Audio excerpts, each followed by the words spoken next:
बचपन से ऐसी है। आज्ञा दिया कि दैत्यों के चंदन जैसे वन में कांटे का पौधा पैदा हो गया है। अच्छा है कि एक को ही यह ग्रह लगा है, कहीं इसे ठिकाने नहीं लगाया गया तो यह संक्रमित रोग है, एक से एक में फैलता है।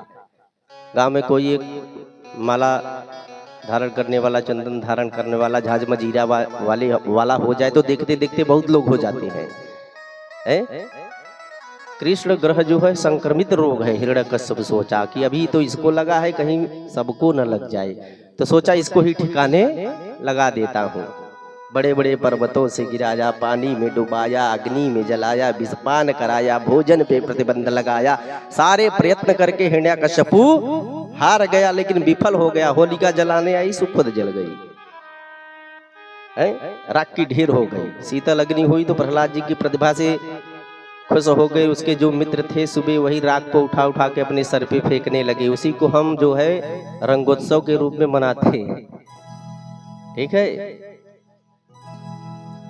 हिरण्यकश्यप सर पे हाथ रख लिया, राम राम क्या करे, अब इसका क्या करे। तो गुरुजी ने कहा कि महाराज चिंता मत करिए, एक मौका हमें और दीजिए, हम एक बार इसको कोशिश और करें, कहीं ठीक है लेके जाओ।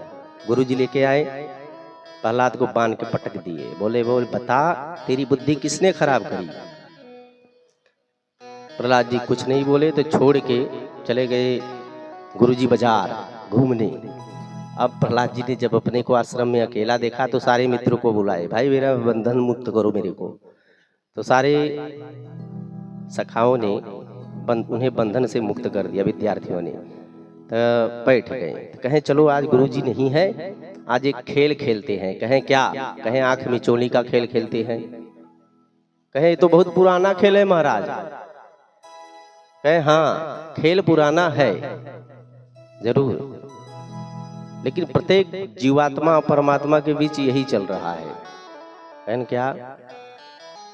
कहे एक बार जीवात्मा बोला चलो प्रभु आंख मिचोली का खेल खेलते हैं। आंख मिचोली का खेल खेलते हैं। तो भगवान कहें चलो पहले तुम छुप जाओ, मैं आपको ढूंढूंगा। तो प्रलय जब हुआ पृथ्वी का तो सारे जीवात्मा भगवान के उदर में विलीन हो गए।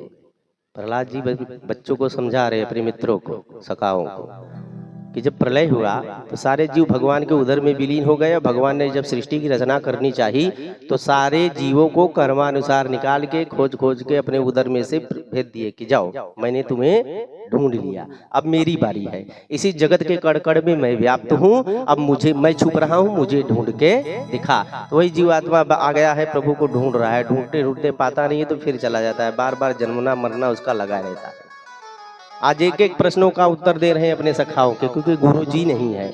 जब अपना सहपाठी सामने बैठा हो पढ़ाने के लिए तो प्रश्न करने में भी आनंद आता है। गुरु जी से कोई प्रश्न डर के मारे करते नहीं है। तो आज सारे लोग, सारे जो है प्रश्न कर रहे हैं। प्रहलाद एक एक का उत्तर देख के सबको सिखा रहे। मित्र बोले प्रयत्न किस लिए करें? प्रहलाद बोले प्रयत्न उसी किया जाता है सिर्फ आत्मकल्याण के लिए, किसी दूसरे चीज के लिए नहीं। रही बात बुढ़ापे की, तुम लोग कहते हो कि बुढ़ापे में भजन करेंगे, ठीक है, बोलते हो क्या कि अभी जी जवानी है खूब कमा धमा लो, जब बूढ़े होंगे तो भजन करेंगे। तो बूढ़े हो जाओगे इसकी भी कोई गारंटी नहीं है, पहले जाओगे कि बूढ़े होके जाओगे, हैं? लोग कहते हैं ना बूढ़े में भजन करेंगे। अरे मित्रों पहले तो बताओ तुम्हारी आयु कितनी है? तो मित्र बोले 100 मान के चलो, 100 वर्ष की आयु है। प्रहलाद ने कहा वैसे तो 100 वर्ष जियोगे नहीं, इसकी कोई गारंटी नहीं है, फिर भी मान लेते हैं कि 100 वर्ष हमारी आयु है। 50 वर्ष व्यर्थ में बिता दिए, कहाँ रात को सोए, 50 वर्ष ऐसे ही चला गया फोकट में आधा। 20 वर्ष बाल्यावस्था स्वाध्याय काल में बीत गया। अब 30 वर्ष जो बचेंगे तो उसमें से 20 पहले माइनस करके रखो, क्योंकि 20 उसके बाद की उम्र में जब जाओगे तो 10 वर्ष तुमको, आपको जो है आपकी शादी हो जाएगी, ठीक है। 10 वर्ष जो बचा है उसी में आपका विवाह हो जाता है। तब देवी जी आएंगी तो घर में चलावा चल जाएगा। जी सुनते हो आज नमक नहीं है, कल बेटवा की फीस जमा करनी है, सिलेंडर खत्म हो गया, बाटला खत्म हो गया है, ये लाना है वो लाना है, ऐसे करना है वैसे करना है। 10 वर्ष ऐसे फोकट में बीत गया है। कितना हो गया? 80। 20 वर्ष जब बचेगा, ना नाम जप कर पाओगे, ना ध्यान कर पाओगे, ना समाधि कर पाओगे, ना योग लगा पाओगे। वृद्धावस्था विकृति के समान होती है, रोग सैनिक प्रहार करने लगेंगे, इतने इतने दवा खाने पड़ेंगे, ना भजन कर पाओगे ना संकीर्तन पर पाओगे, एक जगह पड़े पड़े दर्द के मारे है। प्रयत्न उसके लिए किया जाता है, आत्म कल्याण के लिए, किसी दूसरे के लिए नहीं। मित्र बोले प्रहलाद तू बड़ी बड़ी अच्छी अच्छी बातें बताता है, ये बात तू सीखता कहाँ से है? गुरुजी तो हमको कभी नहीं पढ़ाते। कहे सुनो मैंने कैसे ये सब सीखा है, मैं आपको बताता हूँ। जब मेरे पिताजी मंदराचल पर्वत पे चले गए थे तपस्या करने, तो मौका पाके इंद्र ने मेरे माँ का हरण कर लिया था। किसके गर्भ में? उस समय मैं था अपनी माता के गर्भ में, तो इंद्र ने मेरा हरण कर लिया था। तो देवर्षि नारद ने आके इंद्र को डांट के भगाया और मेरी माँ के प्राणों की रक्षा करी। तब मेरी माँ ने देवर्षि नारद के पैर पकड़ लिए। तो नारद ने कहा कि बेटी तुम चिंता मत करो, जितने दिन चाहो तुम मेरे आश्रम में चल के रह सकती हो, जब तक तुम्हारा पति तब करके नहीं आता तो मेरे आश्रम में रहो। तो मेरी माँ उन्हीं के आश्रम में रहने लगी। सांझ सवेरे देवर्षि नारद मेरी माँ को अच्छी अच्छी कथा सुनाते, माँ के गर्भ में बैठा बैठा मैं भी सुनते रहता था। इसलिए मुझे यह माँ के गर्भ से ही प्राप्त हुआ है। सारे विद्यार्थी हंस पड़े, राम राम गुरुजी सही कहते थे, पढ़ा पढ़ा या पैदा हुआ है। कहे देख प्रहलाद भजन तो हमारा भी करने का खूब मन करता है भाई है? लेकिन जब तेरे पिता की याद आती है तो हिम्मत नहीं पड़ता। अरे कहन मित्रों तुम क्यों चिंता कर रहे हो? मेरी चिंता, मुझे देखो क्या नहीं किया मेरे पिताजी ने। पर्वतों से गिराया, खाने पे प्रतिबंध लगाया, अग्नि में जलाया, विषपान कराया, हाथियों से रौदवाया, कुछ हुआ आज तक मेरा? तो क्या मेरे भगवान जो अकेले मेरे घर के हैं? भगवान सबके हैं। तुम भी भजन करो, तुम्हारी भी रक्षा करेंगे। आज गुरुजी आश्रम पे नहीं है, प्रहलाद को मौका मिल गया।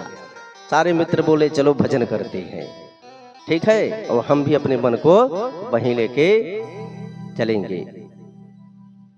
राधा राधा कृष्ण राधा राधा कृष्ण राधा राधा राधा कृष्ण राधा राधा राधा कृष्ण राधा राधा राधा कृष्ण राधा राधा राधा कृष्ण राधा गोविंद गोविंद गोपाला मुरली मनोहर नंदलाला गोविंद गोविंद गोपाला मुरली मनोहर गोपाला गोविंद गोविंद गोपाला मुरली मनोहर नंदलाला गोविंद गोविंद गोपाला मुरली मनोहर नंदलाला गोविंद गोविंद गोपाला मुरली मनोहर नंदलाला गोविंद गोविंद गोपाला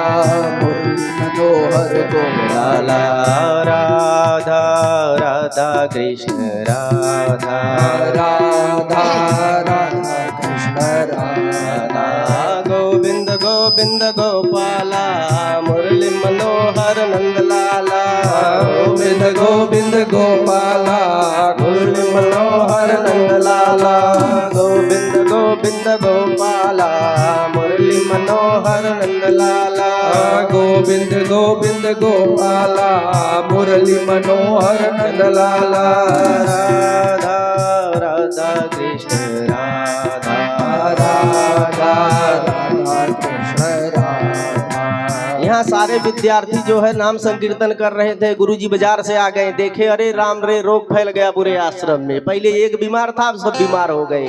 दौड़ा दौड़ा भागे भागे हिरण्यकश्यप के पास पहुंचा, महाराज गजब हो गया। कहे क्या हुए? कहे रोग फैल गया। कहे कहाँ? कहे संक्रामक बीमारी फैल गई। पहले प्रहलाद बीमार था, अब सारे बीमार हो गए।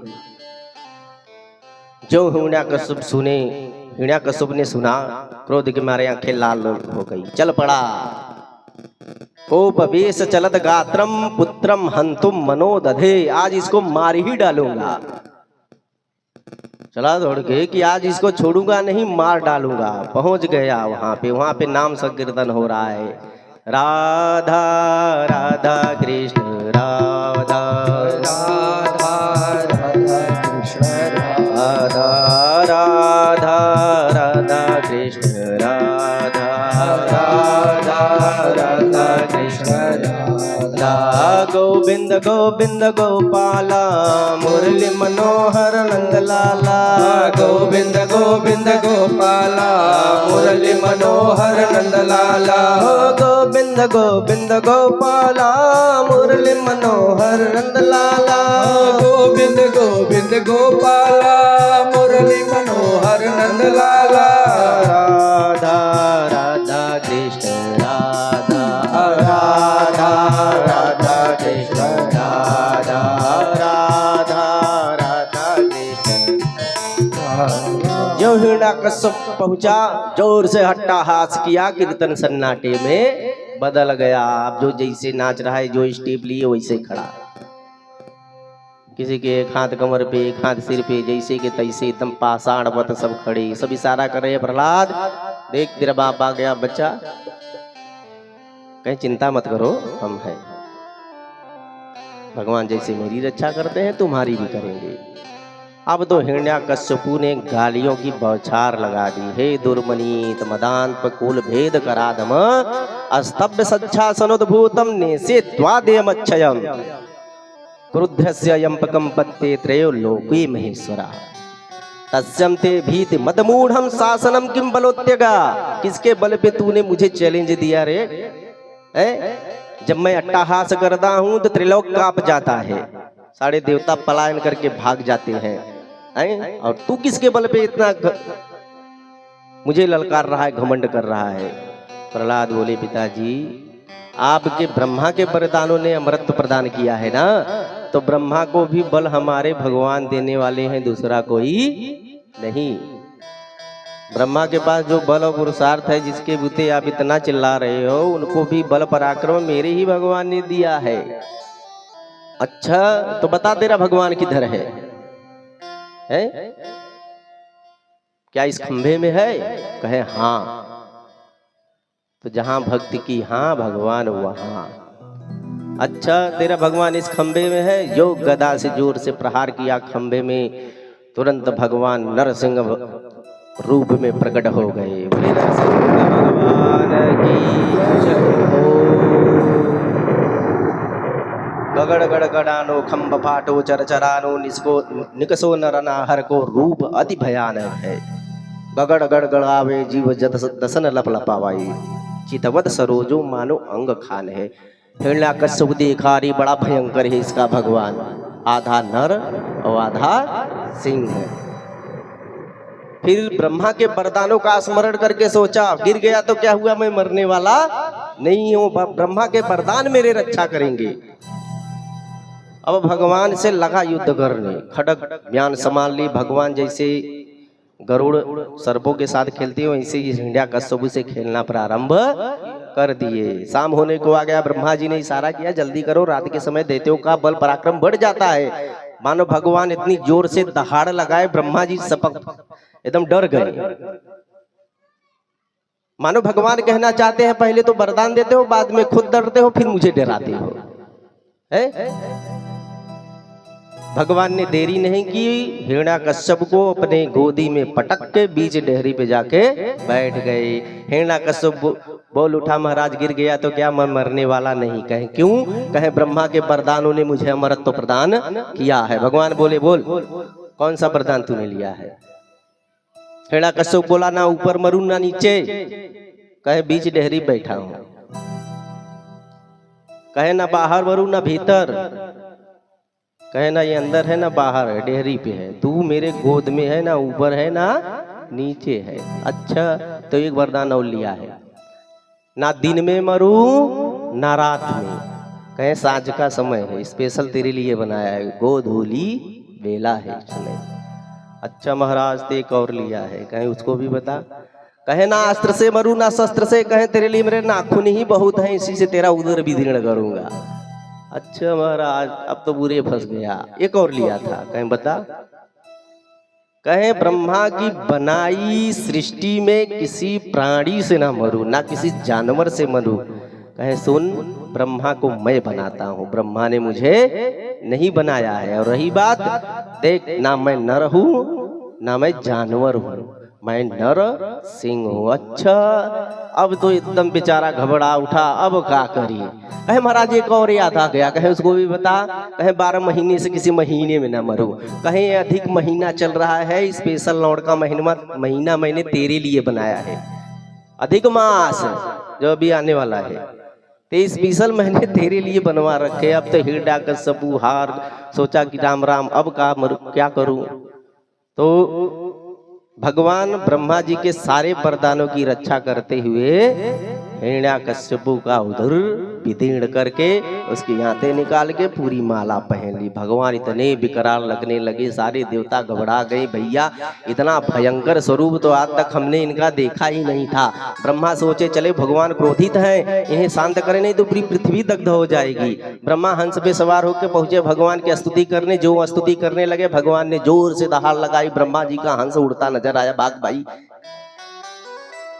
अब तो जो आता सब अपना परिचय देते, लेकिन कोई टिक पाता नहीं। सारे देवता परेशान, अब क्या किया जाए। भगवान कहें चलो इनकी पत्नी के पास चलेंगे, शायद वही मना ले, क्योंकि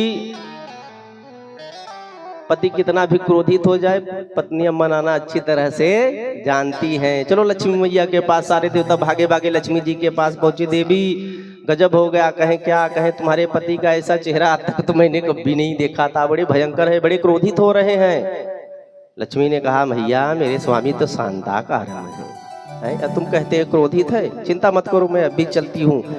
तो 16 श्रृंगार करके लक्ष्मी सोने के थाली में आरती लेके पहुंची भगवान के पास। नीचे पैर से जैसे आरती दिखाना प्रारंभ करते करते जैसे मुंह पे पहुंचा, जोर से भगवान नारायण ने दहाड़ लगाई। लक्ष्मी मैया भी थाली फेंक के दैया मैया करती हुई भागती नजर आई। अब अपने पति की सूरत ऐसा हमने कबहू जिंदगी में पहली बार देखा।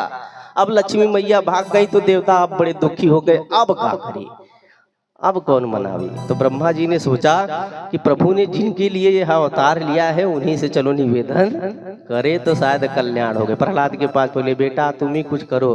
और जैसे ही प्रहलाद पहुंचे प्रभु के पैरों को जैसे ही स्पर्श किया भगवान रोमांचित हो गए, सारा क्रोध एकदम शांत।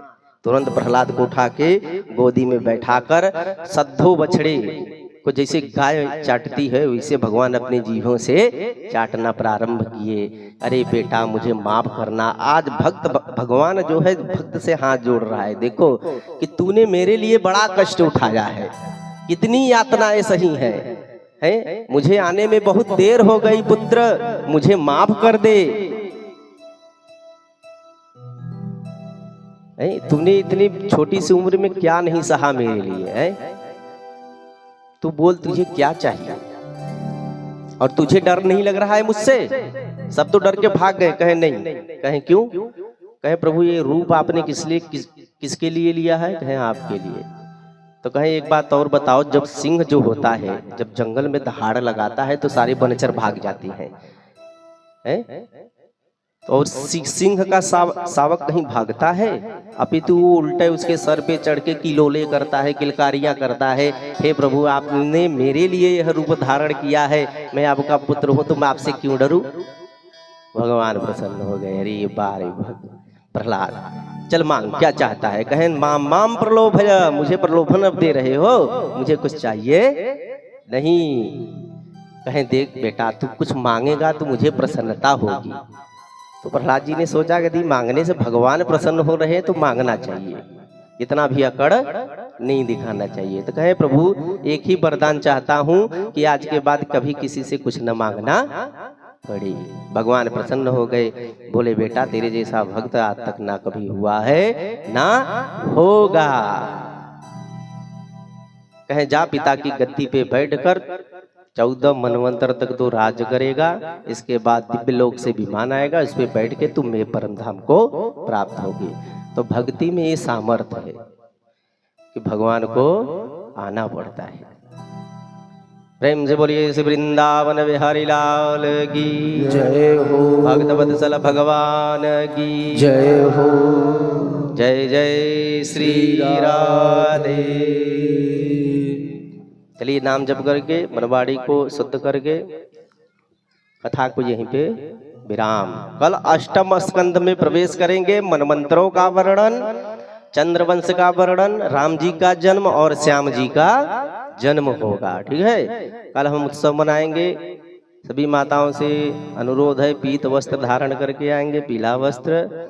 और बाबू साहब से निवेदन करेंगे कि स्टेज को कालकुट बढ़िया से सजाया जाए। राम जी का जन्म और श्याम जी का जन्म, दो बालक और बालिका को भी तैयार करेंगे। छोटे बालक को, एक बालक को तैयार करेंगे और जन्मोत्सव, कृष्ण जन्मोत्सव बड़े उत्सव के साथ मनाएंगे। बोलिए प्रेम से श्री सांवरे सरकार की जय हो। कल जो कथा आएगी, ग्राह से गजेंद्र का उद्धार।